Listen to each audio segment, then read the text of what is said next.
বাংলা সাহিত্যে বাংলা মুসলিমদের ইতিহাস কতটুকু প্রাসঙ্গিক, তার প্রয়োজনীয়তা কেমন, হযরত যদি একটু বিস্তারিত বলতেন। আমাদের মুসলিম বঙ্গে ঠিক কবে থেকে সাহিত্যের চর্চা শুরু হয়েছে? জাযাকুমুল্লাহু খাইরান ওয়া ইয়াক। তো সাহিত্যের চর্চা আসলে ইসলাম তো সাহিত্য দিয়ে প্রকাশ পাওয়াটা শুরু হয়েছে, তাই না? হ্যাঁ, এবং ঢাকা ইউনিভার্সিটি থেকে বাংলা কবিতা নামে সংকলন আছে, সেটা কিন্তু পাওয়া যায়। যখন থেকে বাংলা ভাষা অর্থাৎ এর গদ্য চর্চা তো ঈশ্বরচন্দ্র বিদ্যাসাগরের হাত থেকে আনুষ্ঠানিকভাবে শুরু, পুঁথি তারও আগে। সেই পুঁথিতে হলো একেবারে ইসলামের মৌলিক শিক্ষাগুলো পুঁথির মধ্যে প্রথম এসছে।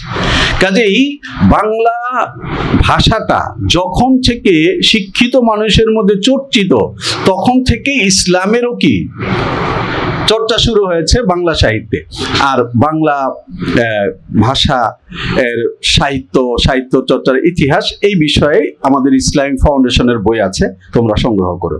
যাদের লেখার মূল উপজীব্য নাস্তিকতা প্রমাণ করা, তাদের থেকে সাহিত্য গ্রহণের জন্য তাদের কবিতা পড়া কেমন? শহীদুল্লাহ, সুন্দর প্রশ্ন। সবার জন্য তো নিরাপদ না, তাই না? কিন্তু যদি এমন হয় তাসলিমা নাসরিনের বিরুদ্ধে বিপ্লব হচ্ছে, তো এখন পত্রিকার সাংবাদিক গিয়ে প্রশ্ন করলো যে হযরত ওয়ালা দামাত বারাকাতুহুম, আপনি কি তাসলিমা নাসরিনের কোনো বই পড়েছেন? তো তিনি বললেন, না আমি পড়ি নাই। কেন না? পাক্তাই পড়ি নাই। তাহলে আপনি কিভাবে জানলেন যে মহিলাটা খারাপ কথা বলেছে, তার বিরুদ্ধে আন্দোলন করতে কেন নামলেন? যে আমাদের লোকেরা পড়েছে না। বিবিসিতে প্রচার হলো প্রথম অংশ, যিনি বিপ্লবের ডাক দিয়েছেন তাকে প্রশ্ন করা হয়েছে, তিনি বলেছেন যে আমি তাসলিমার বই পড়ি নাই, আর তাসলিমা খারাপ কথা লিখেছে, তাকে দেশ থেকে বের করে দেওয়া হোক। আপনি জানলেন কেমনে? তাই না?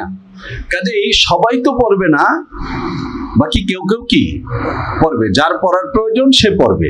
বাকি একেবারে সূচনা চর্চাতে কি প্রয়োজন পড়েছে পড়ার জন্য না, ওই অবস্থাতে গিয়ে পড়বে যখন চিন্তা পরিপক্ক হবে।